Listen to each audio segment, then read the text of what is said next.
Bismillahirrahmanirrahim. Assalamualaikum warahmatullahi wabarakatuh. Alhamdulillah kita kembali lagi pada acara yang luar biasa, Podcast MTR, Utang Lunas, Bisnis Mengganas. Alhamdulillah acara ini banyak digemari oleh orang-orang yang ingin utangnya cepat lunas dan bisnisnya ingin meroket menjadi lebih berkelas kembali. Alhamdulillah bagi teman-teman sekalian, para pemirsa yang ingin mendukung program-program kita, jangan lupa subscribe, kemudian share dan komen. Apabila ada pertanyaan-pertanyaan yang ingin disampaikan, silahkan komen sebanyak-banyaknya di kolom di bawah ini.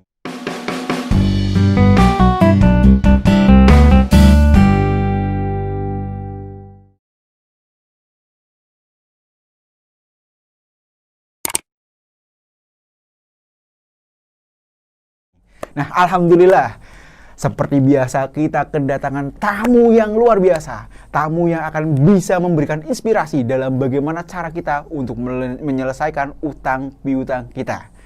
Alhamdulillah di ruangan ini sudah ada Pak Cecep. Assalamualaikum Pak Cecep. Waalaikumsalam warahmatullahi wabarakatuh. Masya Allah. Alhamdulillah beliau adalah pengusaha kontraktor yang utangnya miliaran.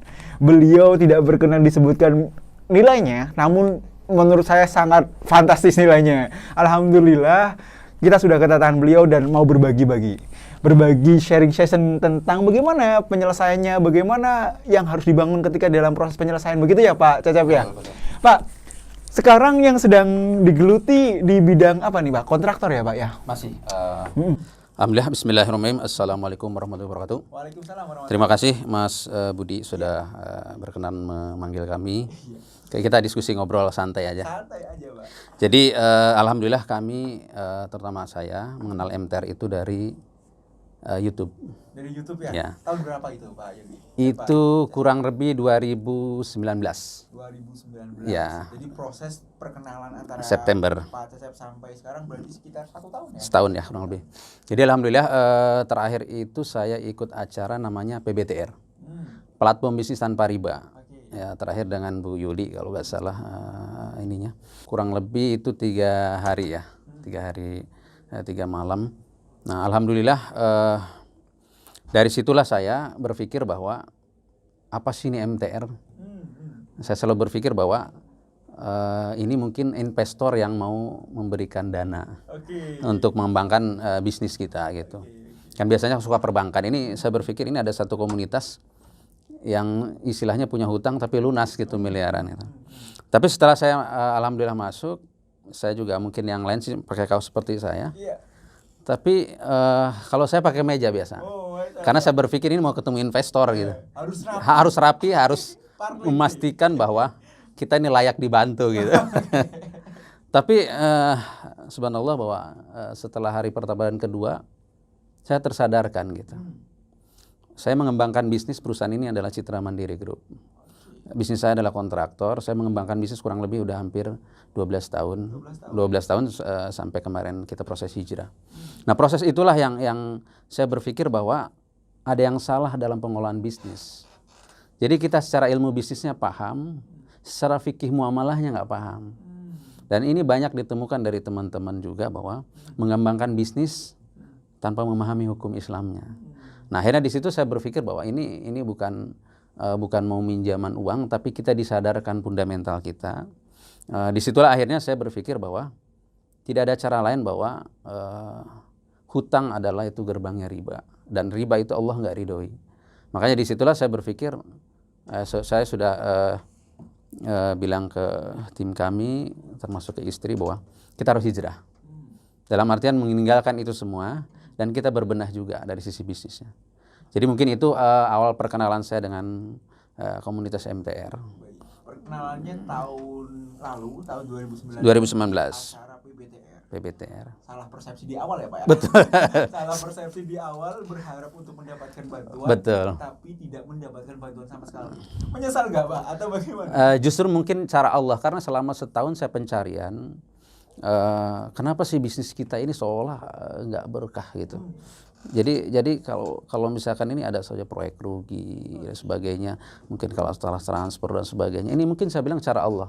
Akhirnya Allah menggiring, bukan kita dikasih pinjaman, tapi dirubah mindset kita. bahwa kita jangan mengembangkan bisnis dengan hutang. Gitu. Dari situlah saya alhamdulillah nggak menyesal, justru saya bersyukur bahwa ini cara Allah memberikan memberikan jalan bahwa inilah yang sesungguhnya berbisnis. Gitu. Nah itu loh mungkin. Berawal dari kegiatan PBTR itulah mulai ada penyadaran, kemudian mulai melangkah lagi, ya Pak ya. Proses-proses yang dulu sebelumnya tidak baik diperbaiki begitu ya Pak ya. Di dalam proses penyelesaian itu berapa tahun Pak? Utang sampai miliaran tadi Pak? Ya kurang lebih saya emang nggak ujuk-ujuk langsung kita bisa bayar kan, karena hutang kita juga emang lumayan besar gitu.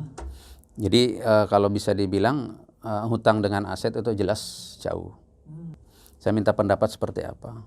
Sebenarnya beliau menyampaikan bahwa yang salah itu bukan bisnisnya, yang salah itu pengelolaannya. Jadi poinnya di situ. Jadi saya sempat bahwa perusahaan ini mau saya bubarkan. Karena kita tahu bahwa hutang dan riba itu dosanya luar biasa.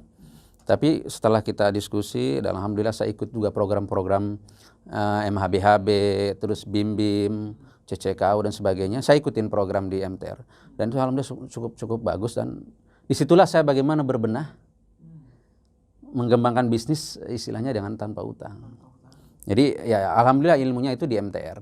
Berhasil Pak? Alhamdulillah sampai sekarang kita ada beberapa yang emang kita bereskan untuk lunas. Sekalipun kita belum beres, mohon doanya. Amin. Mohon doanya emang insya Allah saya pengen secepatnya emang lunas. Tapi dengan sekian miliar yang bisa saya selesaikan, kita nggak ada akad-akad baru. Bahwa kita petakan mana yang prioritas, mana yang tidak. Tapi semua prioritas harus kita bayar. Tapi minimal kita tahu bahwa kita mengembangkan bisnis itu jangan berhutang kembali. Itu makanya kita bagaimana caranya? Ya kita kembangkan usahanya. Mungkin kalau di MTR itu hutang atau bisnis. Nah kita lebih fokus ke bisnisnya. Insya Allah dari bisnis inilah kita bisa membayar hutang.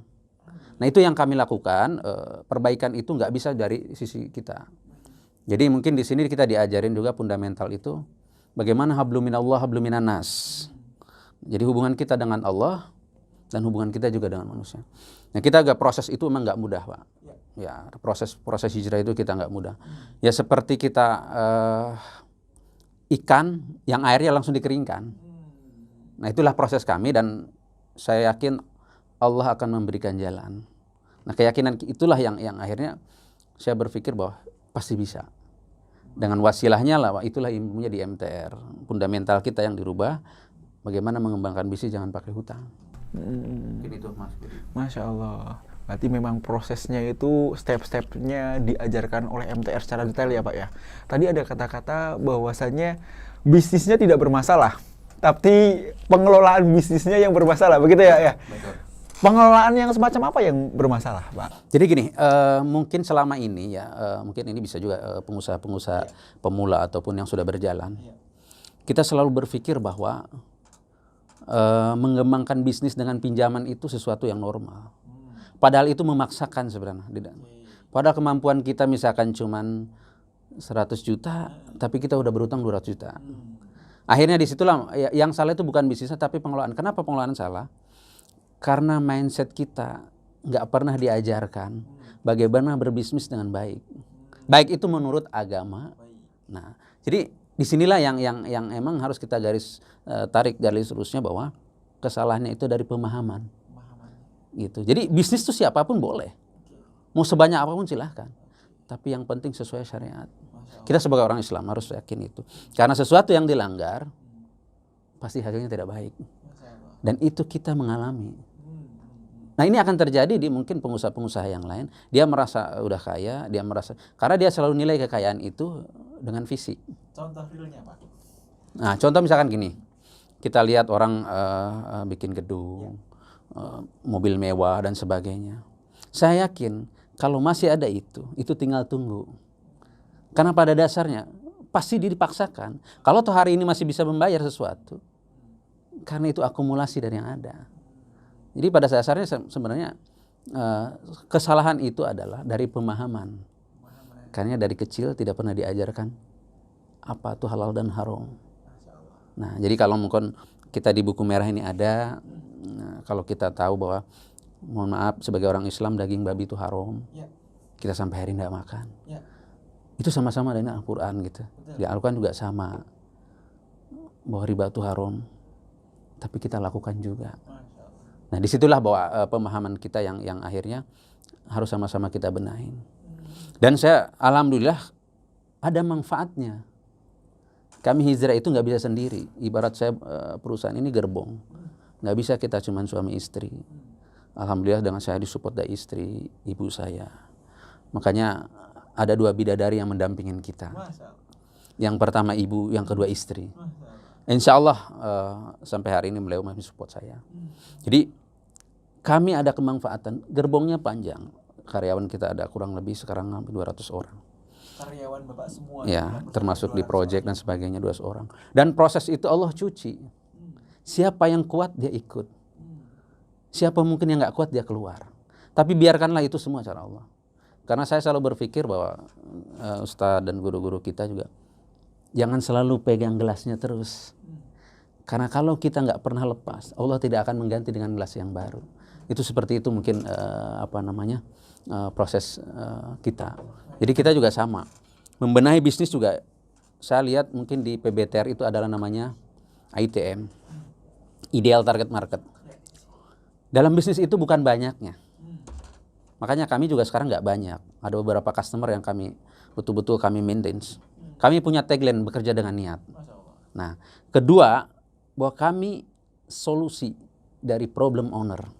Contoh, kita kebetulan di kontraktor mechanical, electrical dan heavy AC system. Nah, begitu owner punya problem dari sistem tata udaranya, kami sebagai solusi hadir.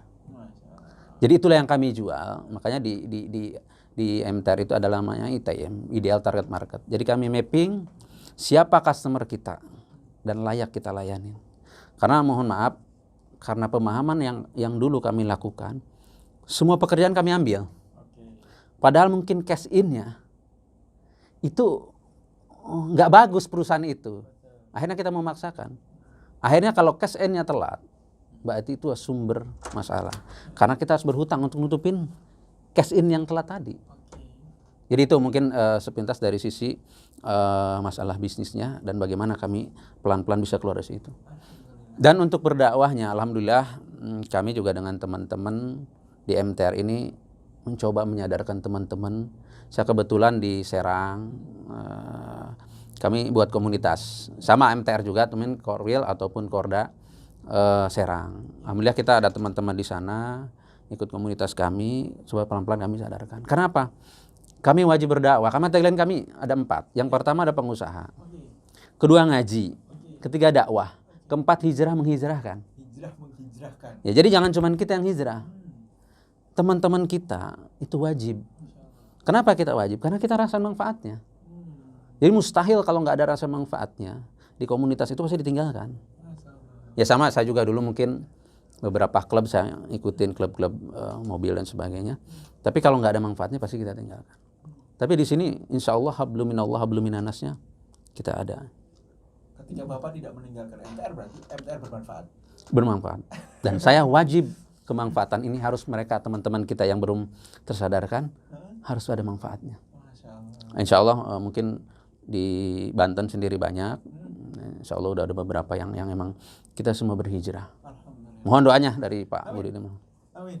Di dalam proses penyelesaian hutang miliaran, ya kan, itu kan tidak mudah, tidak semudah membalikan telapak tangan. Proses apa yang Bapak lakukan? Proses apa yang dinikmati di situ? Pertama kita harus bangun fundamentalnya dulu. Bahwa kita akarnya dulu. Pondasinya harus kuat dulu. Jangan harus petik buahnya dulu kalau pondasinya. Pondasi itu berarti fundamental kita. Ajas bisnisnya kita apa. Gitu. Nah setelah saya benahin itu, misi-misinya apa? Nah kita benahin dulu. Terus siapa yang menggerakkan juga? Jadi emang kita nggak cuma hijrah.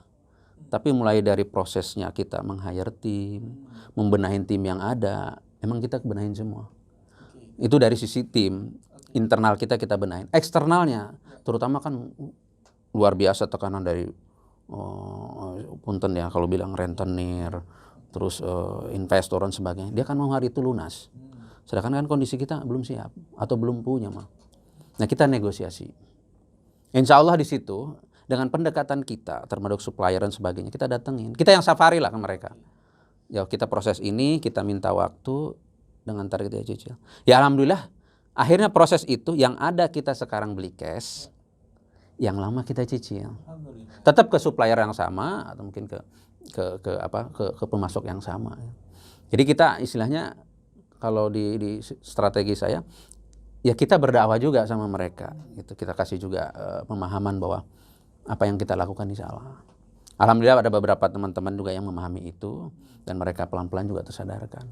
Jadi kita nggak langsung, kita melalui dakwah juga ke mereka. Jadi itu mungkin yang kami lakukan dari sisi pembenahan. Pak, tadi ngobrol-ngobrol tentang ada faktor ekstern dan banyak orang tidak sanggup menguatkan mentalnya terhadap ekstern tadi. Banyak orang yang ada cerita di video-video kita sebelumnya, ada Pak Hikmat yang dia sampai ngekos, Pak. Ngekosnya itu tidak di tempatnya, jadi sebelah rumahnya ngekos. Karena apa? Karena takut didatangi oleh debt collector. Sekeras apa, Pak, tekanan debt collector ke Bapak? Atau mungkin investor atau apa, sampai sekeras apa? Monggo, Pak. Pasti semua pengusaha yang proses hijrah akan mengalami. Ya kita wajib menikmati, karena apa? Itu cara Allah mencuci kita. Jadi sesuatu yang mau bersih, itu harus dicuci bersih. Nah itulah proses kita. Nah caranya adalah supaya menguatkan kita. Yang pertama kita yakin Allah akan bantu kita. Memantaskan diri. Kedua, kita jangan jauh dari jamaah. Ya alhamdulillah kami di komunitas ini juga alhamdulillah. Jadi kita sering sharing. Karena apa? Dengan sering diskusi kita akan tahu bahwa yang punya masalah bukan kita aja. Teman kita juga punya masalah. Nah dan kita harus yakin kenapa Allah memberikan cobaan hanya sama kita. Kenapa nggak Pak Budi gitu loh. Kok cuman saya yang sekian miliar gitu. Kenapa? Karena Allah yakin dia menitipkan itu sama kita. Dan Allah pasti bantu kita. Jadi kita anggap bahwa proses hijrah itu bukan sesuatu yang mungkin awalnya saya selalu berpikir begitu. Tapi setelah saya coba mengaji juga, karena kita paham kenapa kita punya hutang sekian banyak, karena kita nggak paham. Kita harus ngaji dulu. Nah begitu kita tahu bahwa kenapa nggak orang lain yang dikasih beban seberat ini, hanya kita. Mungkin kita yang dipilih Allah untuk menyelesaikan ini. Dan kita harus tanggung jawab untuk menyelesaikan itu. Tidak mungkin orang lain yang menyelesaikan. Karena kita pelakunya, ya kita harus menyelesaikannya. Jadi balik lagi bahwa kita harus berjamaah. Disitulah kita bisa bersinergi, bisa tahu problem itu bukan cuma kita. Teman-teman pengusaha juga sama. Ya saya yakin teman-teman pengusaha yang masih di luar sana, mereka nggak bilang aja. Betul. Karena hutang tuh gengsi. Kalau kita alhamdulillah malah minta doanya supaya agak cepat lunas. Karena apa? Buat kita sesuatu itu harus kita gaungkan. Karena itu sesuatu yang memaksakan di luar kapasitas kita. Mungkin itu yang dari sisi ini kita harus selalu berjamaah. Pak, di dalam proses hijrah, di dalam proses perbaikan muamalah tadi, apalagi adalah sakofa Islam yang masuk. Tadi Bapak menyebutkan pertama ada sekitar 200 karyawan, kemudian banyak juga yang meninggalkan. Seperti apa itu, Pak, proses itu? Ya, saya nikmatin aja. Karena apa? Seperti yang saya bilang tadi, bahwa kita selalu pegang, itu tidak akan pernah Allah ganti. Jadi mungkin menurut kita baik, menurut Allah tidak. Jadi kita harus berprasangka baik aja. Apapun yang sekarang terjadi, itu pasti Allah sudah atur. Allah udah titipkan. Nah proses itulah yang saya juga lakukan. Kita misalkan kalah tender dan sebagainya, saya yakin Allah udah menitipkan sesuatu yang. Berarti sekarang ketika kalah tender juga tetap bersyukur begitu tetap, ya? Dulu karena gimana? Ya dulu kita selalu berpikir bahwa sebagai manusiawi kali ya. Kalau sesuatu itu kalah pasti kita marah dan sebagainya. Sebenarnya kita sekarang lebih bagaimana? Pasti ini ada cara Allah. Jadi kita balik lagi bahwa kita namanya makhluk. Jadi kita nggak bisa apa-apa. Jangankan cuma rezeki, nyawa aja kita nggak tahu kapan Allah cabut. Cuma dalam proses berhutang, wajib kita berpacu dengan waktu. Jangan sampai kita meninggal membawa utang. Betul, karena mungkin pernah dalam Al-Quran seperti pencuri, dibangkit seperti pencuri. Jadi kita nggak mau seperti itu. Makanya selama Allah kasih waktu, mari kita bereskan urusan dunia ini. Dan MTR memberikan nilai-nilai bagaimana step-step menyelesaikan utang. Betul, karena disinilah teknisnya sebenarnya. Teknisnya itu di MTR. Karena toolnya ada di sini. Kenapa saya selalu ngomong MTR? Ya kami bangga di MTR karena ini komunitas yang emang membawa manfaat. Dan ajas kemanfaatan itu siapapun nggak harus disuruh. Dan kita wajib berdakwah di situ. Karena mohon maaf dosa kita yang sekian tahun, 12 tahun ngeriba, itu kalau mau untuk dengan sholatnya nggak cukup. Berarti harus dengan dakwah katanya. Karena begitu orang yang kita dakwahkan, kita dapat pahalanya. Oleh karena itulah, Bapak beserta teman-teman di Tangerang, di Banten gitu ya, di Serang, setiap waktu hijrah dan menghijrahkan orang lain. Itu tagline kami, hijrah dan menghijrahkan. Termasuk ya mungkin bukan cuma teman-teman pengusaha, termasuk keluarga kita, kakak kita, saudara-saudara. Betul. Itu dulu. Kita mungkin ke orang lain bisa, tapi di lingkungan kita enggak gitu. Tapi emang tidak mudah. Karena mungkin zaman Rasulullah juga seperti itu. Kita juga tidak mudah, karena tidak mungkin gitu. Tapi kita harus yakinkan bahwa itu pasti bisa. Gimana Pak proses untuk menyadarkan satu?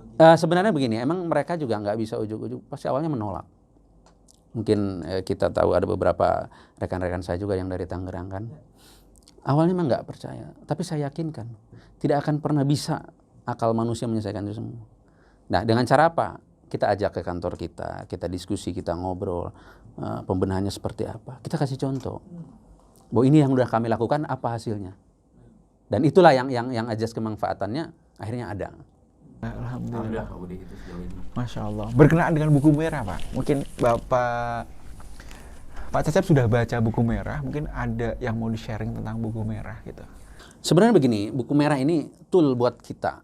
Saya kalau ya mohon maaf, teman-teman di Serang, ini selalu saya bilang di rumah harus ada ini. Jadi kalau nggak punya ini kayaknya bukan orang MTR. Karena apa? Begitu bertamu kita kasih ini.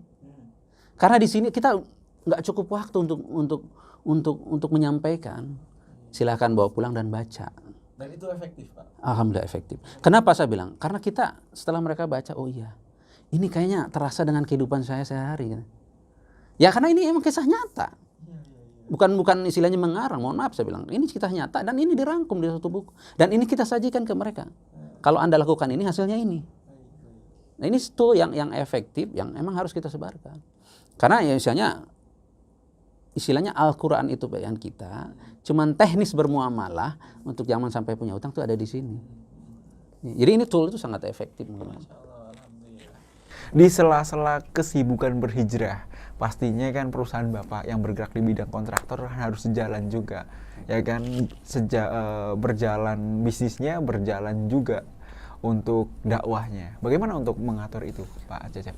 Betul, emang selama 1 tahun lebih ini saya masih tetap pegang kendali. Karena ini proseslah fundamental yang harus kita benahin. Pondasinya dulu. Emang kita tahapan ke sana itu nanti ada tim-tim kita. Kita udah mulai bagaimana misalkan tim project, tim maintenance dan sebagainya teknisnya. Itu kita delegasikan. Dan kita sampaikan ke mereka fundamental kita ke tim itu bahwa kerja itu ibadah. Jadi mereka itu udah amanah. Jadi kita harus sampaikan ke mereka bahwa kerja itu bukan beban. Dan itu perintah dalam Al-Quran, kita harus beribadah. Termasuk dalam bekerja. Jadi ini yang kami sampaikan bahwa saya juga harus atur waktu. Ya, Sabtu Minggu biasa misalkan adain tatap muka lah. Dengan teman-teman siapa atau di tempat kami atau di Serang atau di mana terserah. Kita selalu luangkan dalam seminggu itu harus ada.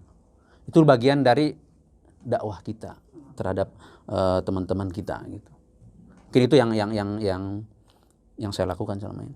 Alhamdulillah. Pak, terakhir Pak Cecep, boleh nggak Pak kasih saran gitu ya, saran-saran bagi pengusaha-pengusaha yang saat ini dalam kondisi terpuruk karena utang piutang, Pak? Karena mereka di luar sana banyak sekali yang mereka nggak tahu sih bagaimana untuk bisa keluar gitu.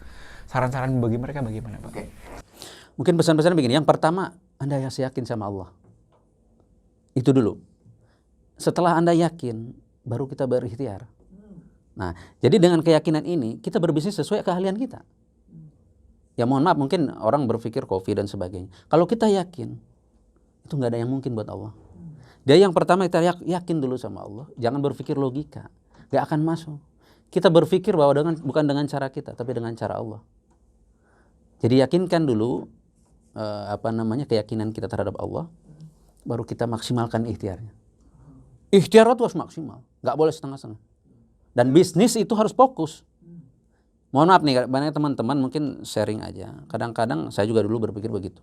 Bisnis harus banyak. Padahal enggak. Satu tapi fokus sampai itu tidak punya hutang. Benahin itu. Jadi bukan banyaknya. Yaitu mungkin yang Allah berkahi tadi. Jadi saya harapkan ke teman-teman bahwa pasti kalau kita masih melakukan hal yang sama, metode-metodenya, itu suatu saat akan terjadi. Karena kita mengembangkan usaha di luar kapasitas kita atau di luar aset kita.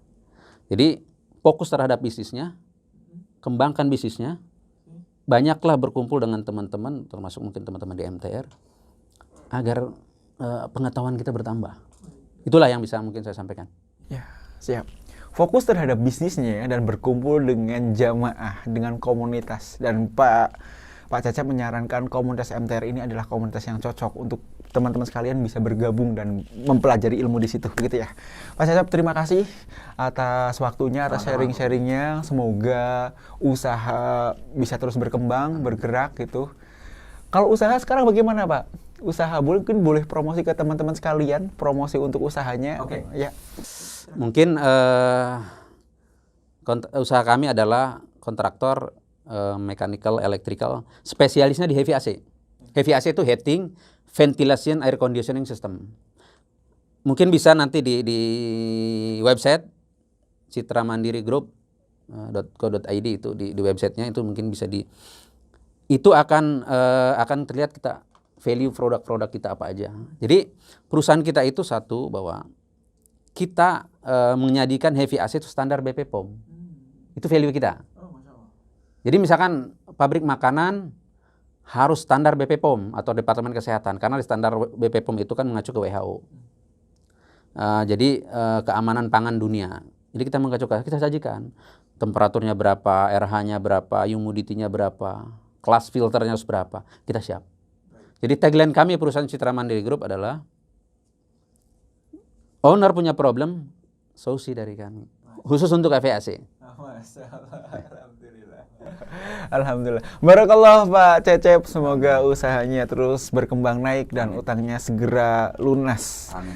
Alhamdulillah, semoga perbincangan yang sedikit ini dapat memberikan manfaat bagi pemirsa di luar sana. Semoga kita semua dapat terus menjadikan diri kita, keseharian kita terus berada dalam lindungan Allah Subhanahu wa taala, dalam jalan yang memang ditentukan oleh Allah Subhanahu wa taala. Terima kasih, mungkin itu saja yang dapat kita sharing. Mohon maaf apabila banyak kesalahan-kesalahan kata. Wabillahil taufiq wal hidayah. Wassalamualaikum warahmatullahi wabarakatuh. Waalaikumsalam warahmatullahi wabarakatuh.